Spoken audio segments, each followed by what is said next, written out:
PYC हा जो club पुण्यामध्ये आहे तो गेले 120 वर्ष क्रिकेट व इतर खेळामध्ये खूप चांगलं असं काम करत आहे। आज PYC आणि दोशी इंजिनिअरिंग ही जी एक कंपनी आहे त्या दोघांचा करार इथं आज झाला। वर्षाला 50 लाख रुपये PYC आणि दोशी इंजिनिअरिंग एकत्रित आर्थिक दुर्बल घटकांमध्ये असणारे जे विद्यार्थी आहेत, जे खेळाडू आहेत, ज्यांना आर्थिक परिस्थिती नसल्यामुळे क्रिकेट खेळता येत नाही, नाही तर क्रिकेटपासून ते दूर जात असतात, अशा मुलामुलींना संधी मिळावी, त्यांचा पूर्णपणे खर्च ही जी अकॅडमी आज इथं सुरू होत आहे ती अकॅडमी तिथं तो खर्च उचलणार आहे। याच्यातून नक्कीच उद्याचे इंडियन टीमचे खेळाडू आपल्या सगळ्यांना बघायला मिळतील। एक चांगला उपक्रम हा PYC आणि दोशी इंजिनिअरिंगली आज इथं सुरू केलेला आहे, त्यांचं अभिनंदन इथं केलेलं आहे। त्याच्यातून 80 मुलं मुली निवडले गेलेले आहेत आणि नक्कीच त्याच्यातून चांगले खेळाडू हे उद्या महाराष्ट्र क्रिकेट असोसिएशनच्या टुर्नामेंटमध्ये खेळतील, तिथून मग इंडिया खेळतील असा विश्वास व्यक्त करतो। वाल्मिक कराडचे रोज नवनवीन व्हिडिओ समोर येतात, CCTV समोर येतात। अंजली दमाने यांनी देखील मागणी केली आहे की त्यांचं जे आजारपण आहे ते नकली आहे, खोटं आहे, त्यांना वाचवण्याचा प्रयत्न आहे। विषय हाच आहे की रोज नवीन व्हिडिओ येत आहेत वाल्मिक कराडचे, पण पोलीस त्या बाबतीत काहीच करत नाही। दुर्दैव असं जे सगळे क्रिमिनल्स आहेत, ज्यांनी मर्डर केला हे आता कदाचित सिद्ध होईल काही दिवसामध्ये, अशांबरोबरचा सुद्धा व्हिडिओ तो सुद्धा मर्डरच्या काही दिवस आधी हा प्रसिद्ध झाला, मीडियाली प्रसिद्ध केलं। मी आपल्या सगळ्यांचे आभार व्यक्त करतो मराठी मीडियाचे।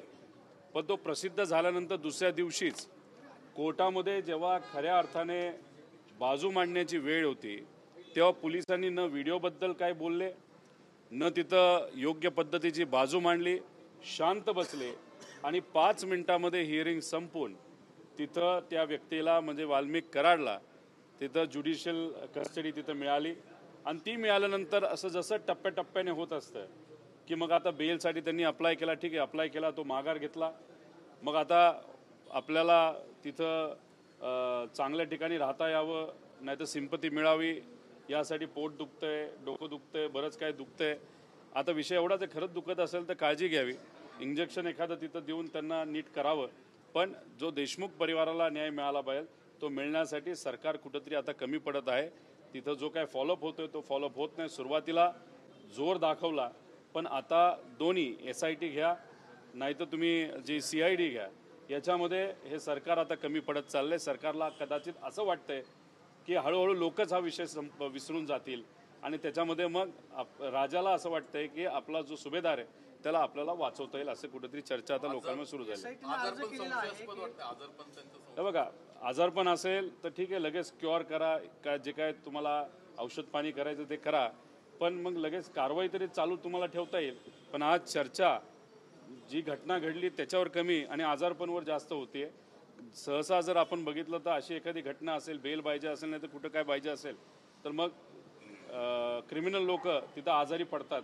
असंच काय घडलंय का हे थोडंसं आता आपल्याला बघावं लागेल। SITने अर्ज केला की वाल्मिक कराडची संपत्ती जी आहे ती सील करण्यात यावी आणि कोर्टाने तशी परवानगी द्यावी, अशी माहिती मिळते की वाल्मिक कराडची संपत्ती जी आहे ती सील केली जाणार। विषय एवढाच आहे की फक्त वाल्मिक कराडचे नाही, पण बेनामी नावाने जिथं तिथं संपत्ती आहे, जसं ड्रायव्हरच्या नावाली आहे, एखादा आम्हाला कळतं की ड्रायव्हरच्या नावाली करोड रुपयाचा फ्लॅट आहे, बिल्डिंग्ज आहेत, व्यवसाय आहेत, बरंच काय। जरा खोलात जाऊन तिथं कुठंतरी पुढाकार घेण्याची जरूरत आहे। ज्युडिशियल एन्क्वायरी आता सुरू झालेली आहे। ज्युडिशियल एन्क्वायरीकडनं आपण अपेक्षा करू शकतो की चांगल्या पद्धतीचा तपास तिथं होईल आणि खऱ्या अर्थाने तिथं देशमुख परिवाराला न्याय मिळेल। PYC सोडत त्यांच्या स्वतःच्या आणि 2 पत्नींच्या नावावरच कोट्यवधी संपत्ती पुण्यात तुमच्या मगरपट्टा सिटी इकडे तिकडे आहे, त्याचा हिशोब काय?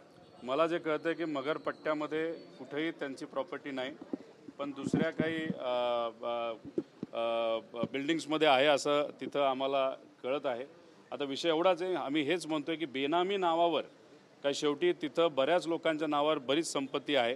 हा पैसा आला कुठून, कशा पद्धतीने आला, कसा त्याचा वापर केला गेला, त्याच्याचबरोबर ज्या कंपन्या तिथं आहेत, सोलारपासून पार तिथं विंडमिलपर्यंत, तिथं अजून किती अशा कंपन्याला, आम्हाला असं कळतं की एक मोठी कंपनी आहे ज्याला रिंग रोडचा आता कॉन्ट्रॅक्ट इथं मिळालेलं आहे त्या कंपनीला सुद्धा अशाच पद्धतीनं दाबलं होतं, तिथं धमकी दिली होती, पैसा त्यांच्याकडनं घेतला होता आणि बरंच काय झालं होतं. त्याच्यामध्ये ती कंपनी जी तिथं काम करत त्याला गिळण्याचा पण प्रयत्न म्हणजे आर्थिक दृष्टिकोनातून हा प्रयत्न काही नेत्यांकडनं सुद्धा झाला होता अशी चर्चा आहे.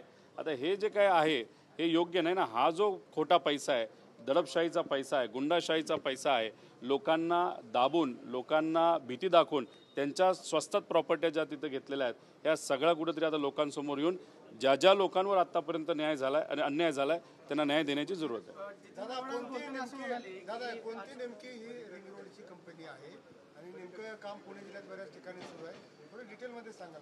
नाही, याच्याबद्दलची माहिती त्या ठिकाणी घेत आहे. कंपनीला अजून आम्ही संपर्क साधला नाही, कंपनीशी आम्ही बोललो नाही. जर कंपनीने तिथे होकार दिला की त्यांचं नाव घेण्याचं तर आम्ही नाव घेऊ.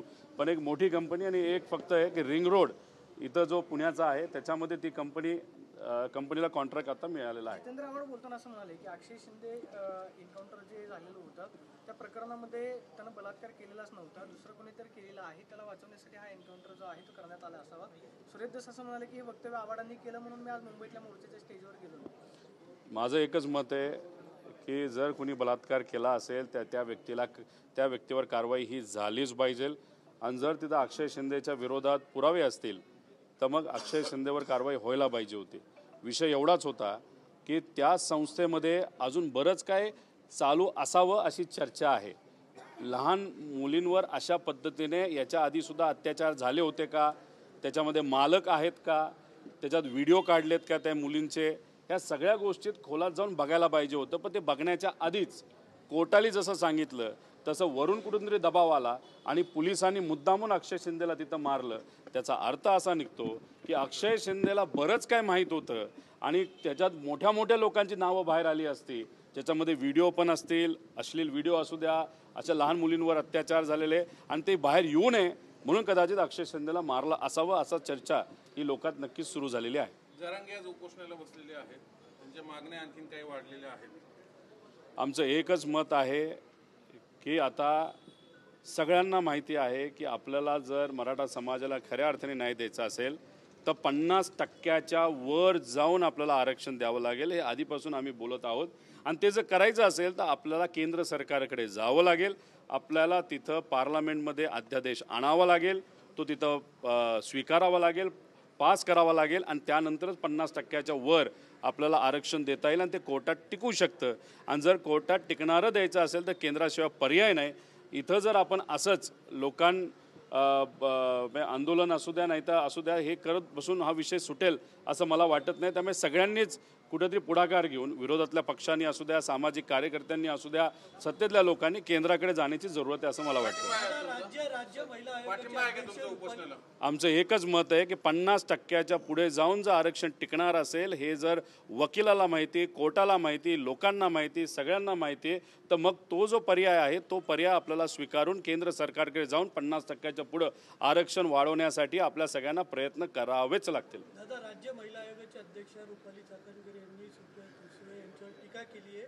सर्व आर्दव पदाधिकाऱ्यांना जर धडे दिले तर अख्खा महाराष्ट्र हा सुखी राहील, संरक्षित राहील असं त्यांनी म्हटलेलं आहे. महिला अत्याचाराच्या घटनावर महिला अत्याचार गेल्या काही वर्षांमध्ये वाढलेला हा आपण सगळ्यांनी तिथं बघितलेला आहे. एखाद्या महिलेवर अन्याय झाल्यानंतर या ताई गप्प बसतात, शांत बसतात, पण राजकीय एखादी भूमिका घ्यायची असेल तर एक नंबरला पुढाकार त्या ठिकाणी तिथं घेत असतात.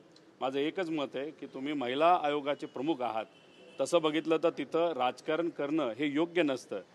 तिथं तुम्ही राहून तुमच्या अधिकाराचा वापर करून तुमची सत्ता असली काय नसली काय, ज्या महिलांवर अन्याय होतो, जे लोक करतात त्याच्या विरोधात तुम्ही आवाज उठवला पाहिजे.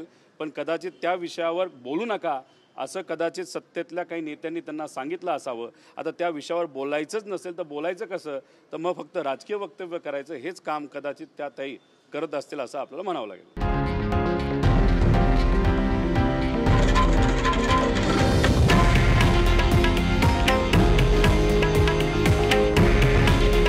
हे आहे देशातील नंबर 1 न्यूज नेटवर्क आणि आपण पाहत आहात TV9 मराठी. काळजी तुमची, हित महाराष्ट्राचं.